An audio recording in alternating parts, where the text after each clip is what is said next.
Assalamualaikum warahmatullahi wabarakatuh. Pemirsa Qodi Talk dimanapun berada, alhamdulillah bertemu lagi bersama kami di Qodi Talk, obrolan renyah dakwah.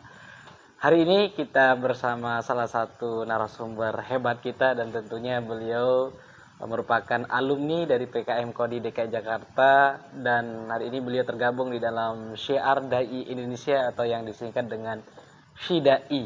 Beliau merupakan pengurus. Dan tentunya yang menarik hari ini kita akan bahas terkait tentang dai entrepreneur ya. Dan tentunya sebelum itu kita akan berkenalan dengan beliau ya, kegiatannya lain sebagainya, yang kemudian dan juga yang bisa menghantarkan beliau sampai ke DKI Jakarta dan nanti sampai terlibat dalam dunia dakwah dan bisnis. Jadi memang menarik ya. Di samping beliau seorang pendakwah, beliau juga seorang qori. Ternyata beliau juga seorang pembisnis hewan kurban. Lagi-lagi kita akan melihat bahwa sebentar lagi kita akan mengadakan hari raya Idul Adha.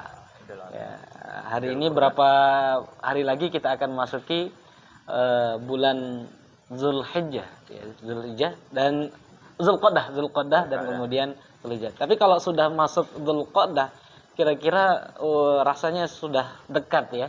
Karena apa? Karena jamaah haji atau petugas-petugas haji di Indonesia itu udah langsung berangkat di tanggal 1 Zulqa'dah, betul ya? Dan tentunya langsung saja kita akan bahas sedikit mengenai Zulqa'dah. Kita tahu bersama bahwa Zulqa'dah merupakan bulan yang dimana satu bulan lagi Allah akan wajibkan kita untuk menjalankan ibadah haji, yaitu bulan Zulhijjah. Ya, Zulhijjah perintahnya sudah jelas ya, bahwa kewajiban bagi umat Islam bagi yang mampu seperti itu, dan tentunya bagi yang mampu juga disunahkan untuk melaksanakan ibadah kurban. Dan tentunya kita akan bahas bersama beliau ya makna daripada Idul Adha itu sendiri. Baik Ustaz, gimana kabarnya Ustaz? Sehat ya? Alhamdulillah. Ini tambah cerah ini, tambah ganteng aja ini ya. Alhamdulillah sehat, luar kaya biasa. berkah. Alhamdulillah ya Allah.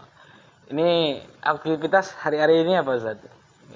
Ya, aktivitas alhamdulillah ya seperti biasa, mengajar Al-Qur'an, kemudian berdagang gitu kan, berbisnis. Nah, ini nanti kita akan gulit nih, bisnis apa yang digeluti oleh seorang ustadz dan seorang qori ya. Nah, ini kita akan lebih penasaran ya. Baik Ustaz. Keluarga sehat ya Ustaz ya? Keluarga sehat, alhamdulillah ya Allah. Sehat. Mungkin sebelum itu makna daripada Idul Kurban itu sendiri apa Ustaz? Kira-kira bisa kita kasih inspirasi supaya kita lebih semangat dalam berkorban Ustaz. Ya, berkorban itu kan adalah salah satu sunnah yang penting dalam agama kita kan. Oke. Sebagaimana dicontohkan oleh Nabi Ibrahim kan seperti itu ya. Nah, dan berkorban itu kan hukumnya sunnah muakkadah. Kata guru-guru kita ya. Jadi sunnah muakkadah itu ya sunnah yang mendekati wajib. Makanya kurban itu ya sama pentingnya dengan ibadah haji sebetulnya. Tetapi dihukumi sebagai sunnah bagi yang mampu gitu. Nah, bagi yang tidak memenuhi panggilan haji maka disunahkan untuk berkurban. Nah, kira-kira sejarah singkat ya sedikit terkait tentang kenapa kita disyariatkan atau disunah muakkadkan dalam ibadah kurban itu sendiri. Karena memang itu perintah langsung tertulis di dalam Al-Qur'an ya. Iya. Di dalam surah Al-Kautsar itu sangat jelas disampaikan oleh Allah Subhanahu wa taala, "Inna a'tainakal kautsar fasholli lirabbika wanhar." Fasholli lirabbika wanhar. Jadi berkorban itu bersanding dengan perintah sholat. Nah, berarti itu menunjukkan bahwa kurban itu menjadi ibadah penting bagi umat Islam gitu. Ya, bukan sebaliknya ya, dia berkorban tapi nggak sholat. Gitu. Nah, berarti dua hal ini harus dijalankan, sholat dan kurban. Jangan berkorban doang tapi nggak sholat gitu ya. Oke, berarti ataupun sebaliknya kalau udah mampu berkorban, ya harus berkorban. Berkorban. Oke. Nah, kira-kira menarik yang kita lakukan ya Ustaz. Sebelum jauh misalnya kita akan menggulit terkait tentang perjalanan Ustaz sebagai seorang dai dan seorang entrepreneur ya Ustaz. Kira-kira perjalanan yang membuat Ustadz itu sebagai pendakwah dan entrepreneur sampai titik ini mulai dari mana Ustadz? Nah, kita tahu bahwa background misalnya Ustadz perjalanannya ini Ustadz dari Lombok gitu ya. Dari Lombok, Nusa Tenggara Barat yang kemudian ke Jakarta. Ini tetangga saya nih beliau ternyata teman-teman beliau ternyata satu kampung di Lombok Nusa Tenggara Barat, dan ini mungkin jadi inspirasi kita sebagai orang Lombok dan sebagai orang yang merantau di Jakarta lalu kemudian bertemu dengan seorang ustadz dan sudah menetap di Jakarta. Ini juga menjadi inspirasi buat para pendai dan dimanapun berada, jadi punya kesempatan yang sama seperti itu Ustaz. Nah, kita akan mengikuti bagaimana Ustaz perjalanan Ustaz dari Lombok kemudian di Jakarta Ustaz. Oh gitu. Sebetulnya sebelum kita sampai ke apa yang menjadi pertanyaan tadi, saya mengucapkan terima kasih banyak sudah diberikan kehormatan untuk bisa duduk di tempat yang sangat mulia ini. Auditox ya. Sudah seharusnya seorang ustaz entrepreneur muda merupakan ya. Kehormatan yang luar biasa ya. Nah, adapun apa yang ditanya tadi, kenapa saya menjadi seperti ini, jadi kori, jadi dakwah, jadi bisnis dan sebagainya. Itu sebetulnya berawal dari hobi. Oke. Nah, jadi di kampung itu hobi dakwah, hobi juga ya, ada hobinya juga ya. Masya Allah. Hobi berdakwah, hobi bisnis gitu kan. Masya Allah. Nah, jadi dulu itu ketika ada event-event pertandingan, pidato dan sebagainya, kita selalu senang ikut gitu ya. Masya ikut. Allah. Kalau ada lomba ceramah, lomba kori, nah itu selalu kita isi dan kita itu semangat gitu kan. Nah, berawal dari itulah maka keinginan untuk kebiasaan itu tertular sampai hari ini. Masya Allah. Gitu. Jadi, nah kemudian kenapa saya sampai di Jakarta? Itu berawal dari ada informasi dari teman itu, informasi tentang musabaqah tilawatil Quran. Nah, kita mendapat kehormatan MTQ tingkat nasional. Itu mewakili NTB tahun 2007. Tuan rumahnya? Jadi tuan rumahnya Provinsi Banten. Pada saat itu Provinsi Banten baru menjadi provinsi. Iya, baru ya. Tahun berapa itu ya? Sekitar 2000-an ya. Sekitar tahun 2000-an. Kita mendapatkan kepercayaan untuk mewakili NTB menjadi musabaqah tilawatul Quran tingkat nasional di Banten. Masya Allah, ini menarik ini. Kemudian di dalam event itu ternyata ketemulah kita bersama teman-teman yang ada di Lombok mewakili daerah-daerah lain. Masya Allah. Seperti Papua misalnya, kemudian Sulawesi. Maka kita berkumpul di situ bercerita gitu. Ada yang mewakili Kepulauan Riau dan sebagainya, gitu kan. Akhirnya menjadi seorang kori nasional lah itu ya. Mereka bercerita ya. Ternyata saya tertarik. Ustaz, Anda ini cocok di Jakarta ini katanya. Padahal saya masih studi di sana, masih kuliah. Iya. Nah, singkat cerita, maka saya mulai tertarik. Kenapa begitu? Karena Anda itu punya kelebihan dan di Jakarta itu sangat membutuhkan orang-orang. Masya Allah. Di situ saya berpikir. Iya. Berpikir. Yang akhirnya memutuskan untuk kasih tahu orang tua dan orang tua menyetujui. Ya sudah, seperti itu ininya. Akhirnya kita bisa tinggal di Jakarta. Masya Allah. Dan tentunya Ustadz kita ini mendapatkan seorang istri dari Betawi, Orang asli Jakarta, Betawi. alhamdulillah. Masya Allah. Ini tuh Ustadz. Oh, Ustadz bersama keluarga atau sendiri pada saat itu? Berarti artinya masih bujangan ya? Ya, masih bujang. Nah, sendiri. orang yang pertama kali ditemukan di Jakarta siapa? Nah, orang yang pertama kali saya temukan di Jakarta ini tidak ada satupun yang lain gitu ya. Sedih banget ini ceritanya. Tidak ada satupun yang lain dan tidak tahu Oke. saya dunia Jakarta seperti Iya, apa. iya. Nah, ada salah seorang teman Iya. mondok dulu Oke. menginformasikan bahwa ada orang Lombok yang Kori juga gitu. notabene-nya Apa kori atau apa? sebagai kori internasional. Nah, Oh, saya siapa namanya? Tolong infokan. pertemukan saya sama beliau itu gitu Oke. kan. Nah, akhirnya diperkenalkanlah lewat komunikasi Iya, handphone ya. Iya. Nah, jadi nama beliau itu Ustadz Abdul Karim. Masya Allah. Nah, beliau nanti lah kita yang- cari itu ya. Siapa itu ya? Ustadz Luar Abdul biasa. Karim Berjasa Muklis. sekali beliau itu sehingga melahirkan kader sebagai seorang Ustadz Zulmaki hari ini sebagai seorang kori dan entrepreneur. Nah, jadi beliau itulah yang Hmm. memotivasi saya ya. Dan mohon maaf beliau punya keterbatasan ya. Oh. Keterbatasan apa namanya bagian sebagai apa kakinya itu pakai tongkat gitu ya. Masya Allah. Nah, dengan begitu, dengan kondisi seperti itu, maka saya semakin ini Masya Allah. masa Semangat. apa namanya Ustadz Karim yang kondisinya seperti hanya bisa tinggal di Jakarta. Saya Oh, gitu. dimotivasi seperti itu. Oh. Hanya iya. saya malu kalau saya Oke. pulang gitu Ustadz kan. Abdul Karim itu masih hidup di. Masih alhamdulillah. Oh, oke. Beliau saya anggap Nanti kita adalah orang tua, guru Oke. dan motivator saya. Oh, Gitu. iya. Nah ini penting ini, Ustaz. Luar biasa ini sebagai seorang ustadz yang awalnya beliau ikut MTQ nasional, misalkan tuan rumah di Banten, lalu kemudian ada motivasi dari kawan-kawan beliau sehingga Alhamdulillah. beliau harus menetap di Jakarta dan hari ini beliau sudah tinggal di Jakarta.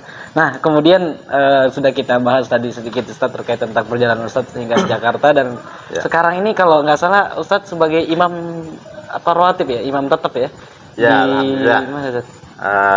Dengan apa namanya kelebihan yang Allah berikan ya, Iya.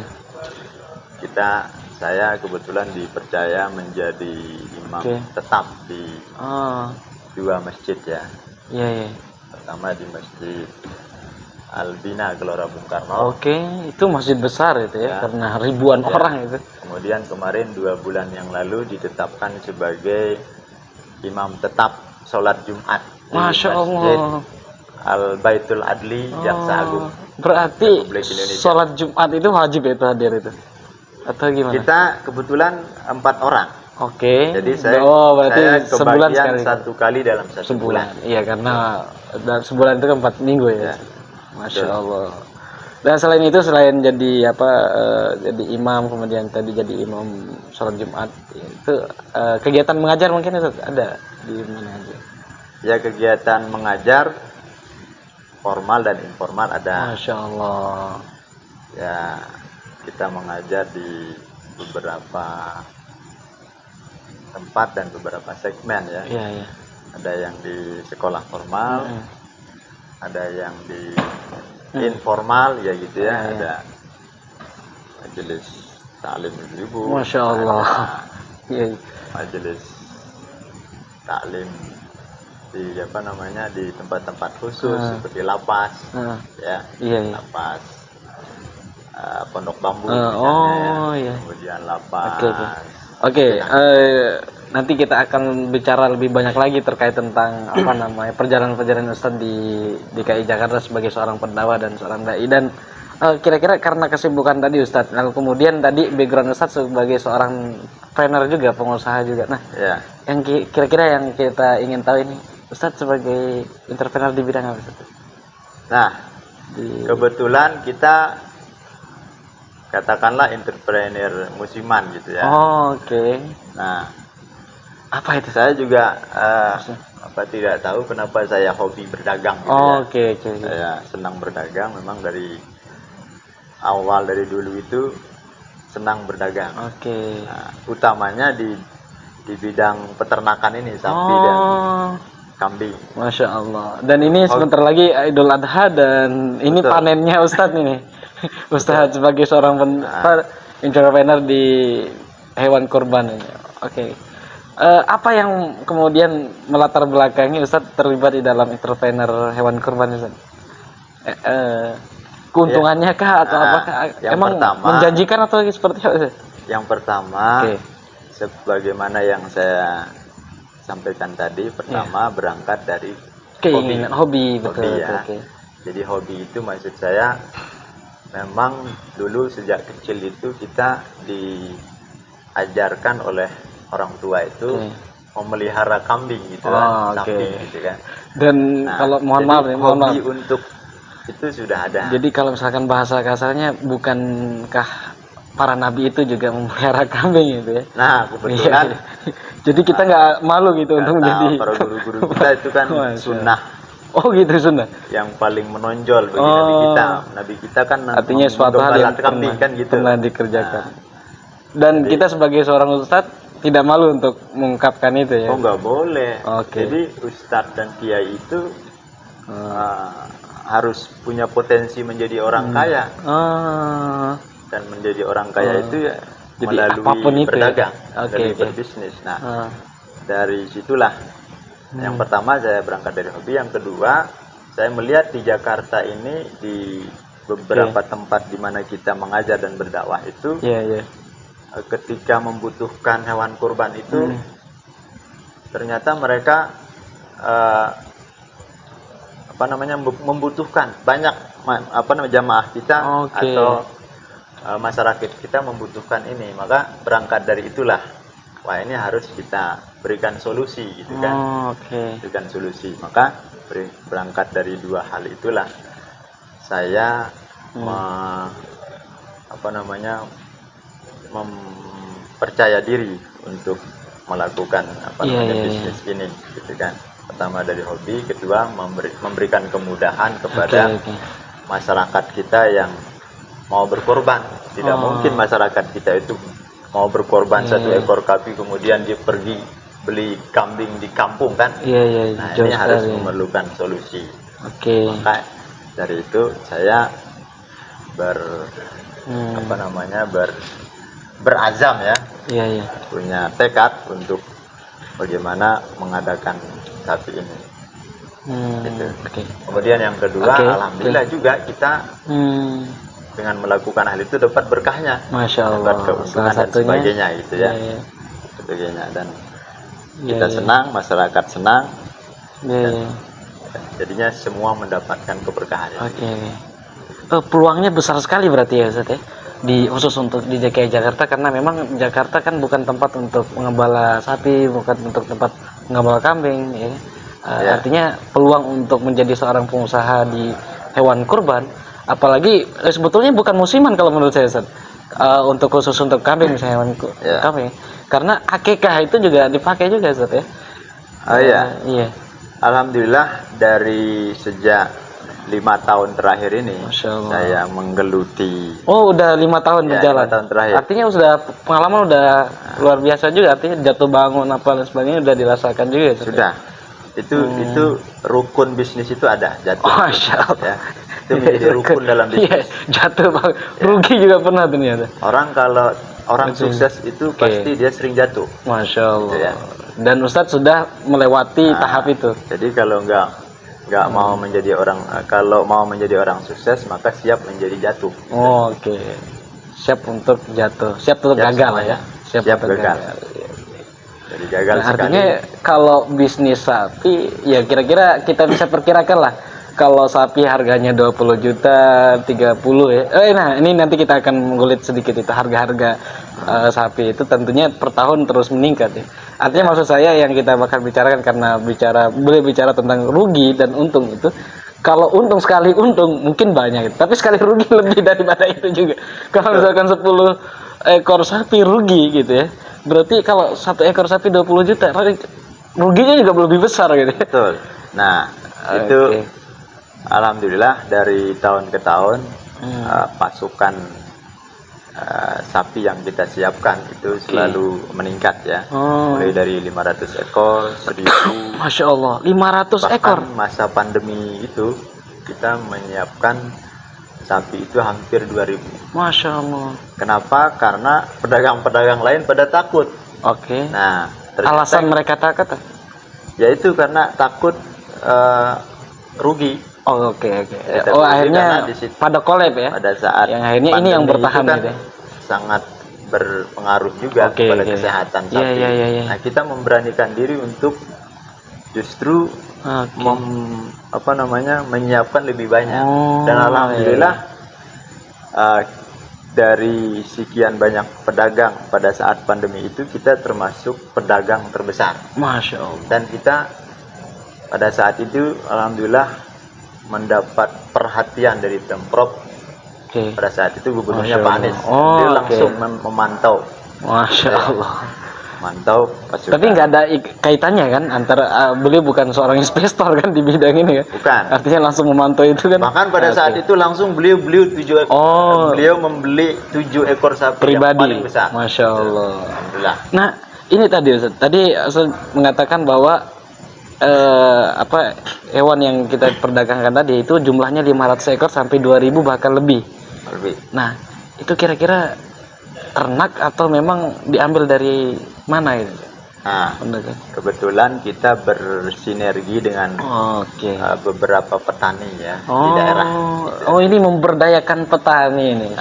Masya Allah, ini luar biasa ini. Manfaat yang didapatkan dari usaha ini. Jadi petani juga untung, sebagai seorang pembisnis juga untung di situ. Jadi, bahkan mungkin nanti bisa diceritakan Ustadz di kampung, kemudian di masjid-masjid yang memang jadi pengurus masjid, atau kemudian dia ingin membutuhkan hewan kurban, mungkin juga akan mendapatkan keuntungan di situ, Ustadz, ya.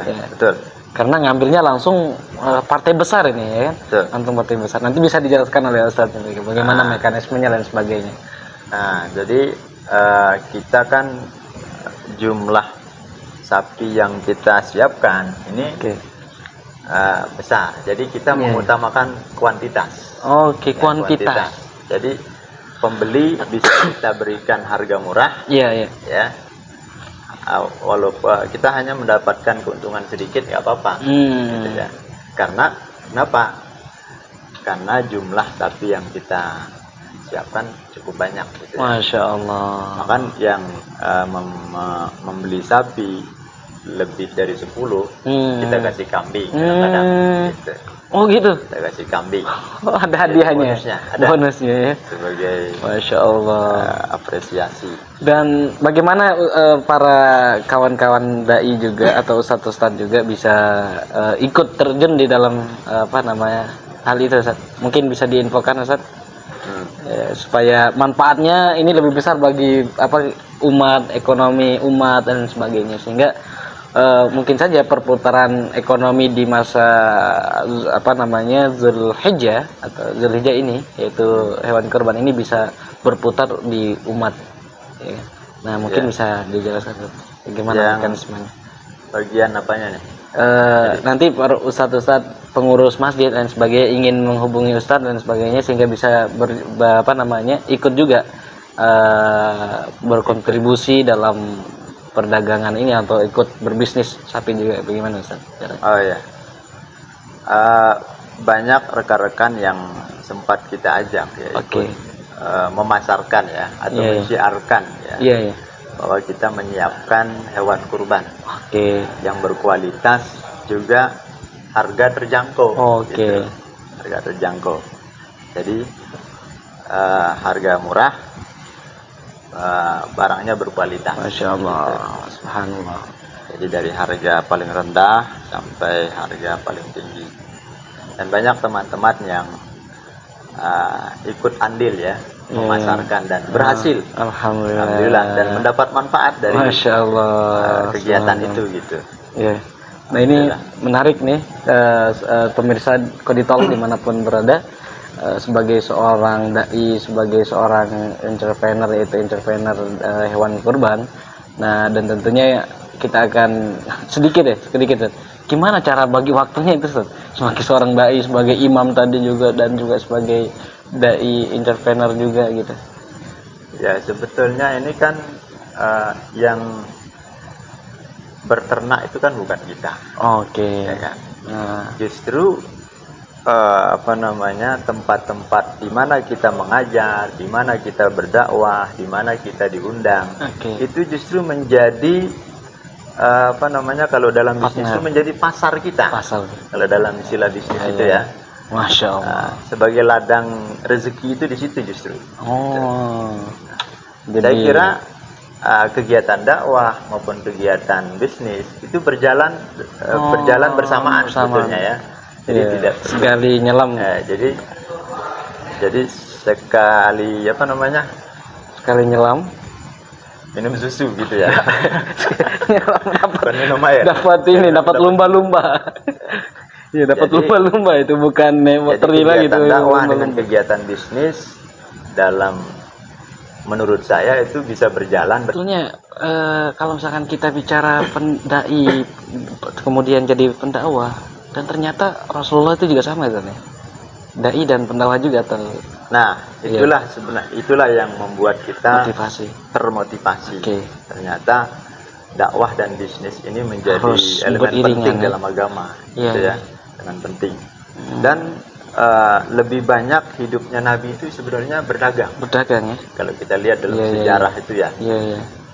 Lebih banyak waktu kecilnya menggembala kambing, kemudian berbisnis dan sebagainya. Berarti Ustaz ini menggambarkan sifat Nabi juga ternyata. Ya. Tadi kecil menggembala kambing, kemudian besar jadi dai dan entrepreneur gitu. Ya, kita berusaha untuk ittiba gitu. Mengikuti Rasul. Sama Nabi sih nggak mungkin ya.